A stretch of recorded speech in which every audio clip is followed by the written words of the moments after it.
എല്ലാവർക്കും നമ്മുടെ പുതിയ വീഡിയോയിലോട്ട് സ്വാഗതം. അപ്പോൾ ഇന്നത്തെ നമ്മുടെ റെസിപ്പി നുറുക്ക് ഗോതമ്പ് വെച്ചിട്ട് വളരെ സിമ്പിളായിട്ട് നല്ല വായിലിട്ടാൽ അലിഞ്ഞു പോകുന്ന രീതിയിലുള്ള ഒരു ഹൽവയുടെ റെസിപ്പിയാണ് കേട്ടോ. അപ്പോൾ മുന്നേ ഞാൻ 2-3 ഹൽവയുടെ റെസിപ്പി ഇട്ടിട്ടുണ്ടായിരുന്നു. ഗോതമ്പ് പൊടി വെച്ചിട്ടും അതേപോലെ ചോറ് വെച്ചിട്ടും അമൃതം പൊടി വെച്ചിട്ടൊക്കെ ഒരുപാട് ഹൽവ ഇട്ടിട്ടുണ്ട്. അപ്പോൾ അത് കാണാത്തവർ ജസ്റ്റ് ഒന്ന് പോയി കണ്ടു നോക്കുക. പക്ഷേ ഇത് നമ്മൾ ചെയ്തെടുക്കുന്നത് നുറുക്ക് ഗോതമ്പ് വെച്ചിട്ടാണ്. ശരിക്കും ഇതൊക്കെയാണ് വായിലിട്ടാൽ ശരിക്കും എന്താ പറയുക അലിഞ്ഞു പോകുന്ന രീതിയിലുള്ള ഒരു ഹൽവയാണ് കേട്ടോ. അപ്പോൾ എല്ലാവരും തീർച്ചയായിട്ടും ഒന്ന് ട്രൈ ചെയ്ത് നോക്കുക. കാരണം നുറുക്ക് ഗോതമ്പൊക്കെ എല്ലാവരുടെ കയ്യിൽ എപ്പോഴും ഉണ്ടാകുന്ന സാധനം തന്നെയാണ്. അപ്പോൾ മറക്കാതെ ട്രൈ ചെയ്ത് നോക്കുക. അതേപോലെ ചാനലിൻ്റെ വീഡിയോസൊക്കെ ആദ്യമായിട്ട് ആരെങ്കിലും കാണുകയാണെന്നുണ്ടെങ്കിൽ മടിച്ച് നിൽക്കാതെ ഒന്ന് സബ്സ്ക്രൈബ് ചെയ്യുക കേട്ടോ. തൊട്ടടുത്തുള്ള കുഞ്ഞ് ബെല്ലൈക്കൻ കൂടി ഇനാബിൾ ചെയ്ത് ഓൾ എന്നുള്ള ഓപ്ഷൻ തന്നെ കൊടുത്താലേ ഞാനിടുന്ന വീഡിയോസ് നിങ്ങൾക്ക് നോട്ടിഫിക്കേഷനായിട്ട് വരും. അപ്പോൾ നമുക്ക് പെട്ടെന്ന് തന്നെ ഈ ഒരു ഹൽവയുടെ റെസിപ്പി എങ്ങനെയാണ് ട്രൈ ചെയ്യുന്നതെന്ന് നോക്കാം. അപ്പോൾ ഈ ഒരു ഹൽവ റെഡിയാക്കാൻ വേണ്ടിയിട്ട് ഇതുപോലുള്ളൊരു ഗ്ലാസ്സിൽ 1 ഗ്ലാസ് നിറയെ നുറുക്ക് ഗോതമ്പാണ് കേട്ടോ ഞാൻ എടുത്തിട്ടുള്ളത്. ഇതിപ്പോൾ ഇച്ചിരി വലിയ തരികളോട് കൂടിയിട്ടുള്ള നുറുക്ക് ഗോതമ്പാണ്. അപ്പോൾ നിങ്ങളുടെ കയ്യിൽ ചെറിയ ചെറിയ തരികളോട് കൂടിയിട്ടുള്ള ഗോതമ്പാണ് ഉള്ളതെങ്കിൽ അതായിരിക്കും കേട്ടോ കൂടുതൽ നല്ലത്. ഇതിപ്പോൾ ഞാൻ കയ്യിൽ ഇതാണുള്ളത് കൊണ്ട് ഇത് എടുത്തതേ ഉള്ളൂ. ഇനി ഈ ഒരു ഗോതമ്പ് നമുക്ക് നന്നായിട്ടൊന്ന് കഴുകി ഒരു 4 മണിക്കൂറെങ്കിലും വെള്ളത്തിലിട്ട് നന്നായിട്ടൊന്ന് കുതിർത്തെടുക്കണം. നമ്മൾ അങ്ങനെ കുതിർത്തെടുക്കുന്ന സമയത്ത് ഈ ഒരു നുറുക്ക് ഗോതമ്പ് നന്നായിട്ട് നല്ല സോഫ്റ്റായിട്ട് വരികയും ചെയ്യും. നമുക്കിത് മിക്സിയുടെ ജാറിലിട്ടിട്ട് പെട്ടെന്ന് നല്ല ഫൈൻ പേസ്റ്റായിട്ട് അങ്ങ് അരച്ചെടുക്കാനും പറ്റും. അപ്പോൾ അങ്ങനെ ഒരു 4 മണിക്കൂർ നമ്മൾ കുതിർത്തെടുത്തിട്ടുള്ള ഒരു നുറുക്ക് ഗോതമ്പാണ് കേട്ടോ ഇത്. അപ്പോൾ നന്നായിട്ട് നമ്മൾ കുതിർക്കാനായിട്ട് പ്രത്യേകം ഒന്ന് ശ്രദ്ധിച്ചേക്കണേ, എങ്കിൽ നമുക്ക് മിക്സിയുടെ ജാറിലിട്ടിട്ട് അരച്ചെടുക്കാൻ വേണ്ടിയിട്ട് പറ്റും. ഇനി നമുക്ക് ഈ ഒരു ഗോതമ്പിൻ്റെ വെള്ളമൊക്കെ കംപ്ലീറ്റ് ആയിട്ട് അങ്ങോട്ട് കളഞ്ഞേക്കാം. അപ്പോൾ വെള്ളമൊക്കെ കംപ്ലീറ്റ് ആയിട്ട് കളഞ്ഞെടുത്തിട്ടുള്ള ഈ ഒരു നുറുക്ക് ഗോതമ്പ് നന്നായിട്ട് നല്ല ക്ലീൻ ആയിട്ടുള്ള ഒരു മിക്സിയുടെ ജാറിലോട്ട് മുഴുവനായിട്ട് നമുക്കങ്ങ് ഇട്ട് കൊടുക്കാം. അപ്പോൾ ഈ ഒരു ഗോതമ്പ് അരച്ചെടുക്കാൻ വേണ്ടിയിട്ട് നമ്മൾ ഏത് ഗ്ലാസ്സിലാണോ ഗോതമ്പ് അളന്നെടുത്തത് അതേ സെയിം ഗ്ലാസ്സിൽ തന്നെ ഒരു 3/4 ഗ്ലാസോളം സാധാരണ വെള്ളം കൂടി ഞാൻ ഈ മിക്സിയുടെ ജാറിലോട്ട് ഒഴിച്ചു കൊടുക്കുന്നുണ്ട് കേട്ടോ. ഇനി ഇതെല്ലാം കൂടി എത്രത്തോളം നന്നായിട്ട് നല്ല ഫൈൻ പേസ്റ്റായിട്ട് നമുക്ക് അരച്ചെടുക്കാൻ പറ്റുമോ അത്രത്തോളം നന്നായിട്ട് നല്ല ഫൈൻ പേസ്റ്റായിട്ട് നമുക്ക് ആദ്യം ഇതൊന്ന് അരച്ചെടുക്കാം. അരച്ചെടുത്തിട്ടുള്ള ഈ ഒരു മിക്സ് കംപ്ലീറ്റ് ആയിട്ട് നമുക്കൊരു പാത്രത്തിലോട്ട് അങ്ങോട്ട് മാറ്റി കൊടുക്കാം. ഇനി നമ്മൾ ഇതിലോട്ട് നമ്മൾ അളന്നെടുത്ത അതേ സെയിം ഗ്ലാസ്സിൽ തന്നെ 2 ഗ്ലാസോളം സാധാരണ വെള്ളം കൂടി നമുക്ക് ഇതിലോട്ട് ചേർത്ത് കൊടുക്കണം. അപ്പോൾ ആദ്യത്തെ 1 ഗ്ലാസ് വെള്ളം നമ്മൾ അരച്ചെടുത്ത ആ ഒരു മിക്സിയുടെ ജാറിലോട്ട് തന്നെ ഒഴിച്ചിട്ട് ഞാൻ ഇതിലോട്ട് ചേർത്ത് കൊടുക്കുകയാണ്. അടുത്ത 1 ഗ്ലാസ് വെള്ളവും കൂടി നമുക്ക് ചേർത്ത് കൊടുക്കാം. അപ്പോൾ മൊത്തത്തിൽ നമ്മളിത് ചേർത്ത് കൊടുത്ത വെള്ളം 2 ഗ്ലാസ് വെള്ളമാണ്. ഇനി ഇതെല്ലാം കൂടി നമുക്ക് കൈ വെച്ചിട്ട് നന്നായിട്ടൊന്ന് ഇളക്കി കൊടുക്കാം. നമ്മളിങ്ങനെ കൈ വെച്ചിട്ട് ചെയ്യുന്ന സമയത്ത് ആ ഒരു ഗോതമ്പ് നുറുക്കിൽ നിന്നുള്ള കറക്റ്റ് പാലൊക്കെ നന്നായിട്ട് ഇളകി വരും കേട്ടോ. അപ്പോൾ അതിന് വേണ്ടിയിട്ടാണ് നമ്മൾ കൈ വെച്ചിട്ട് തന്നെ ഇളക്കി കൊടുക്കുന്നത്. സ്പൂണ് വെച്ചിട്ട് ഇളക്കി കൊടുക്കുന്ന സമയത്ത് ആ ഒരു പെർഫെക്ഷൻ കിട്ടില്ല. അതിന് വേണ്ടിയിട്ടാണ് കൈ വെച്ചിട്ട് തന്നെ ഇളക്കി കൊടുക്കുന്നത് കേട്ടോ. ഇനി ഇത് നമുക്കൊന്ന് ഒരു അരിപ്പയിൽ കൂടി അരിച്ചെടുക്കണം. ആ ഒരു ഗോതമ്പ് നുറുക്കിൻ്റെ എന്തെങ്കിലും കട്ടകളും കാര്യങ്ങളൊക്കെ ഉണ്ടെന്നുണ്ടെങ്കിൽ അത് കംപ്ലീറ്റ് ആയിട്ട് അങ്ങോട്ട് മാറാൻ വേണ്ടിയിട്ടാണ് ജസ്റ്റ് നമുക്കിതൊന്ന് അരിച്ചെടുക്കുന്നത്.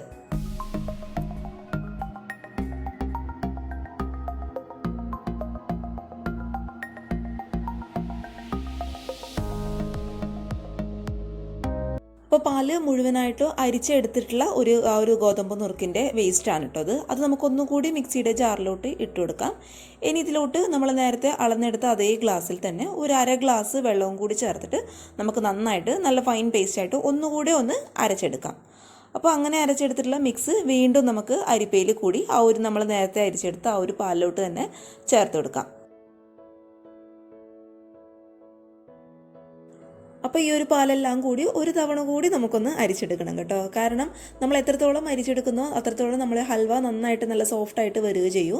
കാരണം നമ്മൾ ഹൽവ കഴിക്കുമ്പോഴേ എന്തെങ്കിലും ഗോതമ്പ് നുറുക്കിൻ്റെ തരികളൊക്കെ ഉണ്ട് കടിക്കാൻ കിട്ടുന്നുണ്ടെങ്കിൽ അതൊരു വല്ലാത്തൊരു ടേസ്റ്റ് ആയിരിക്കും, വല്ലാത്തൊരു ഫീലായിരിക്കും നമുക്ക്. അതുകൊണ്ടാണ് നമ്മൾ ഈ ഒരു ഗോതമ്പ് നുറുക്കിൻ്റെ ഈ ഒരു പാല് നന്നായിട്ട് അരിച്ചെടുക്കാൻ വേണ്ടിയിട്ട് പറയുന്നത്. അപ്പോൾ മിനിമം ഒരു 3 തവണയെങ്കിലും നന്നായിട്ടൊന്ന് അരിച്ചെടുക്കുക. ഇനി അരിച്ചെടുത്തിട്ടുള്ള ഈ ഒരു പാല് നമുക്കങ്ങ് മാറ്റി വയ്ക്കാം. ഇനി നമുക്ക് ഈ ഒരു ഹൽവയ്ക്ക് ആവശ്യമായിട്ടുള്ള ശർക്കര പാനി ഒന്ന് റെഡിയാക്കി എടുക്കണം. അതിന് വേണ്ടിയിട്ട് ഇതേ ഒരു പാത്രത്തിൽ 7 ക്യൂബ്സോളം ഉള്ള ശർക്കര ഞാൻ ഇട്ട് കൊടുക്കുന്നുണ്ട് കേട്ടോ. അപ്പോൾ നിങ്ങളുടെ കയ്യിൽ നല്ല ഡാർക്കായിട്ട് കളറുള്ള ശർക്കരയൊക്കെ ഉണ്ടെന്നുണ്ടെങ്കിൽ അതായിരിക്കും നമ്മുടെ ഹൽവയ്ക്ക് ഏറ്റവും ബെസ്റ്റ്. അപ്പോൾ എൻ്റെ കയ്യിൽ ഈ ഒരു ബ്രൗൺ കളറുള്ള ശർക്കര മാത്രമേ ഉള്ളൂ. അപ്പോൾ നമ്മുടെ കയ്യിലുള്ളത് എടുക്കുക കേട്ടോ. ഡാർക്ക് കളർ ഉണ്ടെന്നുണ്ടെങ്കിൽ അതെടുക്കുക, അല്ലാന്നുണ്ടെങ്കിൽ ഇതുപോലുള്ള ശർക്കര എടുക്കുക. ഇനി ഇതിലോട്ട് നമ്മൾ നുറുക്ക് ഗോതമ്പൊക്കെ അളന്നെടുത്ത് അതേ സെയിം ഗ്ലാസ്സിൽ തന്നെ ഒരു 3/4 ഗ്ലാസോളം സാധാരണ വെള്ളം കൂടി നമുക്കങ്ങ് ഒഴിച്ചു കൊടുക്കാം. ഇനി ഈ ഒരു പാത്രം സ്റ്റൗവിൽ വെച്ചിട്ട് നമുക്ക് ഈ ഒരു ശർക്കരയൊക്കെ ആദ്യം നമുക്ക് നന്നായിട്ടൊന്ന് ഉരുക്കിയെടുക്കാം.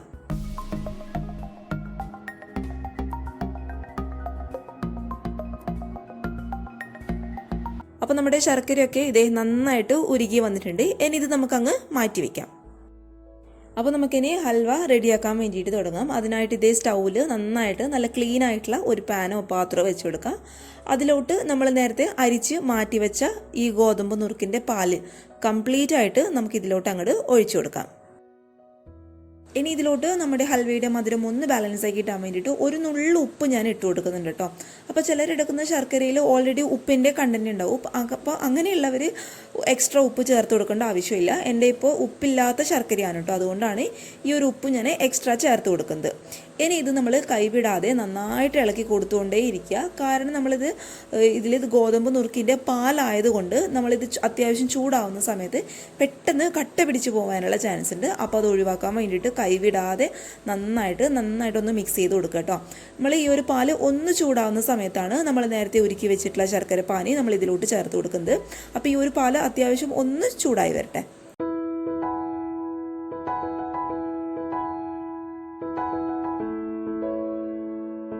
അപ്പോൾ നമ്മുടെ ഈ ഒരു ഗോതമ്പ് നുറുക്കിൻ്റെ പാല് ഒന്ന് ചൂടായി വരുന്ന സമയത്ത് നമ്മൾ നേരത്തെ ഉരുക്കി മാറ്റി വെച്ച ശർക്കര പാനി നമുക്കിതിലോട്ട് കംപ്ലീറ്റ് ആയിട്ട് അങ്ങോട്ട് ചേർത്ത് കൊടുക്കാം.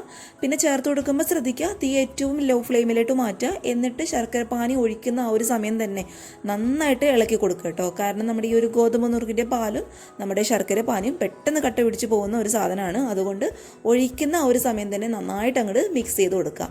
പിന്നെ ഈ ഒരു ശർക്കരയൊക്കെ നിങ്ങൾ അഴുക്കുള്ള ശർക്കരയൊക്കെ ആണെന്നുണ്ടെങ്കിൽ ജസ്റ്റ് ഒന്ന് അരിച്ചെടുത്തിട്ട് ഇതിലോട്ട് ചേർത്ത് കൊടുക്കുക കേട്ടോ. അപ്പോൾ അതൊന്ന് ശ്രദ്ധിച്ചേക്കാം. ഇനി നമ്മൾ ഇതിലോട്ട് ചേർത്ത് കൊടുക്കുന്നത് നമ്മുടെ ഹൽവയ്ക്ക് നല്ലൊരു ടേസ്റ്റ് കിട്ടാൻ വേണ്ടിയിട്ട് നമ്മുടെ നേരത്തെ അളവ് ഗ്ലാസ്സിൽ തന്നെ ഒരു അര ഗ്ലാസോളം നല്ല കട്ടിയുള്ള തേങ്ങാപ്പാലാണ്. അപ്പോൾ തേങ്ങാപ്പാലിന് പകരമായിട്ട് എനിക്കറിയാം കമൻറ്റ് ബോക്സിൽ വരുമോ എന്നുള്ളത്, സാധാരണ പാൽ ഒഴിക്കാൻ പറ്റുമോ എന്നുള്ളത്. സാധാരണ പാൽ ഒഴിച്ചു കഴിഞ്ഞാൽ നമ്മുടെ ഈ ഒരു മിക്സ് ആകെ മൊത്തം അങ്ങോട്ട് പിരിഞ്ഞു പോകും. അതുകൊണ്ടാണ് ഈ ഒരു സമയത്ത് നമ്മൾ തേങ്ങാപ്പാൽ തന്നെ ചേർത്ത് കൊടുക്കുന്നത് കേട്ടോ.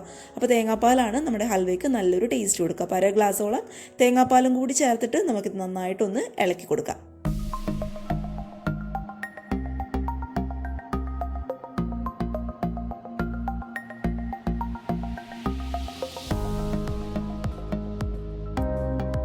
അപ്പോൾ നമ്മുടെ ഹൽവയുടെ കൂട്ട് അത്യാവശ്യം ഒന്ന് കുറുകി ഇതുപോലെ ചെറിയ ചെറിയ കുമിളകളൊക്കെ വരാൻ വേണ്ടിയിട്ട് തുടങ്ങും. അപ്പോൾ ആ ഒരു സമയത്ത് നമ്മുടെ ഹൽവയ്ക്ക് നല്ലൊരു ഫ്ലേവർ കൊടുക്കാൻ വേണ്ടിയിട്ട് ഒരു 2 ഏലക്കായുടെ കുരു മാത്രം ഞാൻ ഇതിലോട്ട് അങ്ങോട്ട് ചേർത്ത് കൊടുക്കുകയാണ്.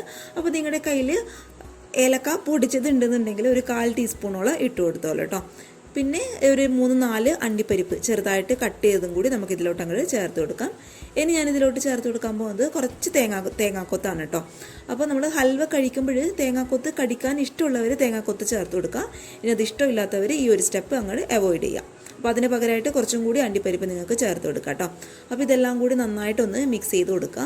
ഒട്ടും കട്ടയൊന്നും കെട്ടാൻ വേണ്ടിയിട്ട് പാടില്ല. ഈ ഒരു ഹൽവ റെഡിയാക്കാൻ വേണ്ടിയിട്ട് ഏകദേശം ഒരു 1/2 മുതൽ 3/4 മണിക്കൂർ വരെ സമയം എന്തായാലും എടുക്കുക കേട്ടോ. ഈ ഒരു സമയത്ത് തന്നെ നമ്മുടെ ഹൽവയുടെ ഈ ഒരു കൂട്ടിലോട്ട് 1 ടീസ്പൂണോളം നെയ്യും കൂടി ഞാൻ ചേർത്ത് കൊടുക്കുന്നുണ്ട്. എന്നിട്ട് നമുക്കിത് വീണ്ടും നന്നായിട്ടൊന്ന് മിക്സ് ചെയ്ത് കൊടുക്കാം.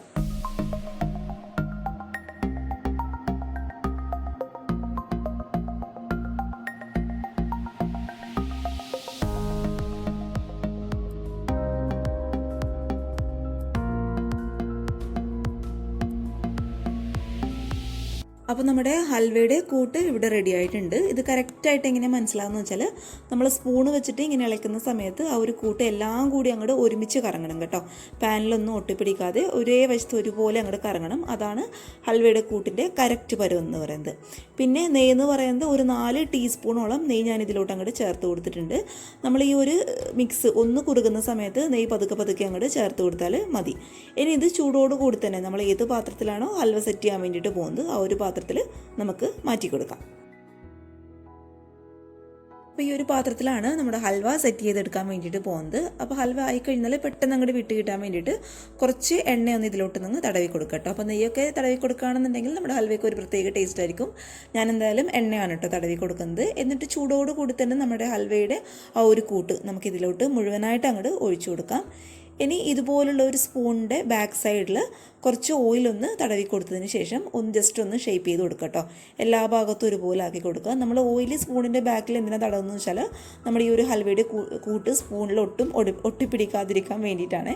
അപ്പോൾ കറക്റ്റായിട്ട് ജസ്റ്റ് ഒന്ന് നന്നായിട്ടൊന്ന് ഷേപ്പ് ചെയ്ത് കൊടുക്കുക. ഇനി ഇത് ചുരുങ്ങിയത് ഒരു 2-3 മണിക്കൂറെങ്കിലും നമുക്കൊന്ന് റെസ്റ്റ് ചെയ്യാൻ വേണ്ടിയിട്ട് അങ്ങ് മാറ്റി വയ്ക്കാം.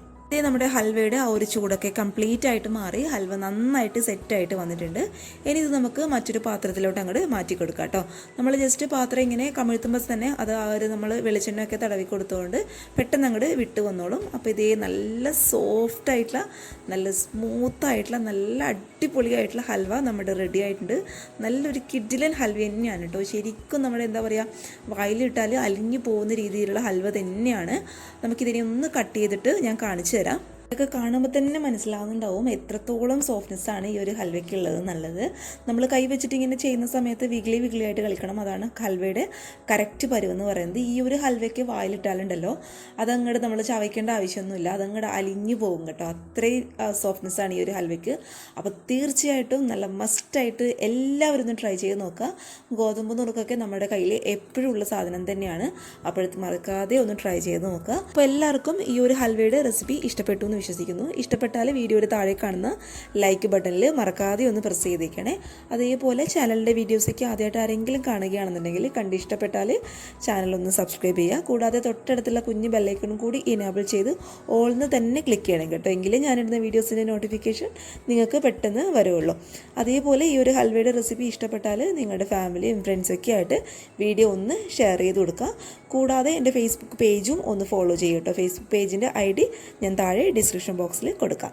അപ്പോൾ നാളെ ഒരു നല്ല വീഡിയോ ആയിട്ട് കാണും വരെ thank you for watching Simna's food world. By.